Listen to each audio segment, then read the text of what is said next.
Welcome back, dear friends, to our channel, a space for truth, wisdom, and transformation. Today we step into one of the most foundational and often misunderstood aspects of Pure Land Buddhism, the power of chanting Amitabha Buddha's name. More specifically, we confront a question that every practitioner faces sooner or later. Is it really true? Can the simple act of reciting Namo Amitabha guarantee rebirth in the Pure Land? Is that not too simple for such a profound outcome? And the deeper question underneath is this: how do we truly connect with Amitabha Buddha's vow, not just in words, but in spirit, in heart, in life? Because to truly understand this promise, we must turn to the three great vows made by Amitabha Buddha himself, vows that are not poetry, but spiritual contracts that shake the very structure of samsaric existence. Let's begin where it all began, with Dharmakara Bodhisattva, the being who would become Amitabha. In the Infinite Life Sutra, he makes 48 vows, each one more astonishing than the last, but 3 of them stand as pillars of the Pure Land school. Today, we will examine these 3 vows, not just in translation, but in depth, in lived experience, and in the transforming light they shine upon our lives.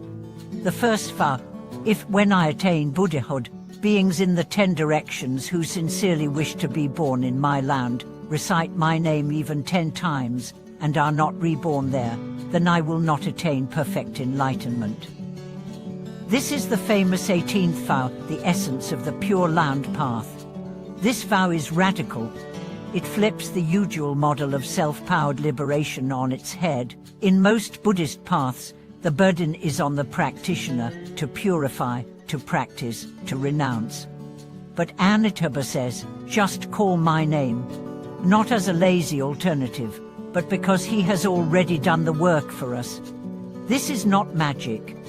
This is transference of merit on a scale so vast that our minds can barely grasp it. But there's a catch.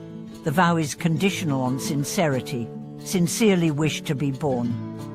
This is not lip service. This is not mechanical chanting. This is a heart on fire, a soul that yearns, a mind that bows. When those elements are present, even 10 recitations are enough. Why? Because the name Amitabha is not just a sound, it's a carrier wave of boundless compassion.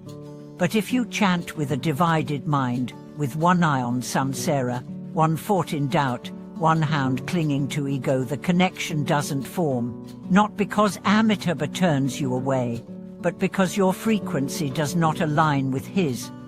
Imagine trying to tune a radio.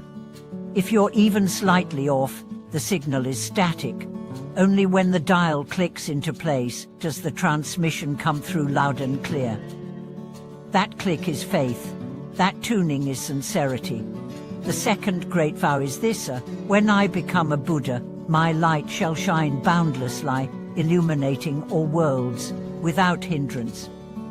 Those who think of me shall feel its warmth and be embraced by my light. This is not poetry. This is metaphysical physics. A Amitabha light is not sunlight. It is not metaphorical. It is a field of consciousness, what we might call a Buddha field. Every time you chant his name, you enter this field. Every time you remember him, the light floods your consciousness. Every time you sincerely bow to his image, you are bathed in a radiance that dissolves obscurities, not because of belief, but because of resonance. This is why some practitioners feel deep peace just by thinking of Amitabha.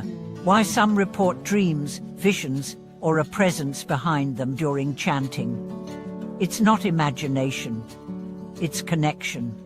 A teacher once said, the Amitabha light does not judge. It does not choose the pure over the impure. It reaches everywhere, but only those who open their hearts feel it. And so the question is not, will he save me? The question is, have I opened the door? Now the third vow, the one often overlooked, is this: when I become a Buddha, I shall personally appear at the time of death to guide all beings who sincerely chant my name into my land. This is the most intimate promise of all. the promise of presence. This is not a symbolic statement. This is a real vow. Amitabha himself, not a projection, what a hallucination, will appear. Not because we are special, but because his compassion is unlimited. At the moment of death, when all worldly support falls away, he is there. If you have built the connection through sincere practice, his arrival is assured. But again, the key word is sincere. If you have chanted mechanically for decades, but your mind is elsewhere, your faith shaky, your vow faint, he may not be visible. Not because he is absent, but because your own mind blocks the vision. This is why the Pure Land path is so elegant and so demanding at once. It asks only one thing: depth. Not complexity, not ritual, but depth. Let's turn to stories, because they make these truths come alive. A dying woman, a lifetime Buddhist, had memorized every sutra, but she feared death. A friend encouraged her to chant just one name, Namo Amitabha. She did, at first reluctantly, then tearfully, then joyfully. In her final days, she reported seeing a golden light at her bedside. She whispered, "He's here." Her passing was peaceful, her face radiant. Her last word was Amitabha. This is not mythology. This is the vow in action. Another man, skeptical of Pure Land teachings, came to them late in life. He said, "I cannot purify all my karma in this life, but I can chant." He did so, day and night, with focus. He kept a simple altar. He lit a single candle. He poured his heart into each syllable. At his funeral, his family said the room felt like springtime, like air had shifted. That's the presence of the vow. You see, chanting is not a ritual. It's a relationship.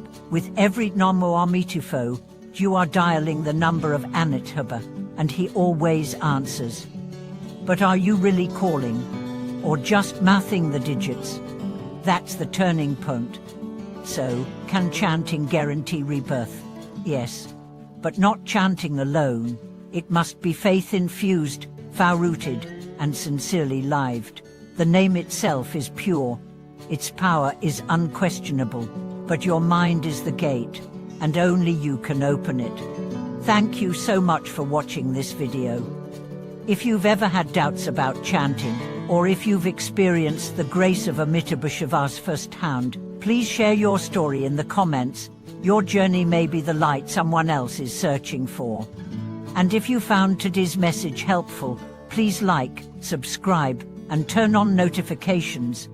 Together, we walk the Pure Land path, not alone, but with Amitabha as our eternal guide.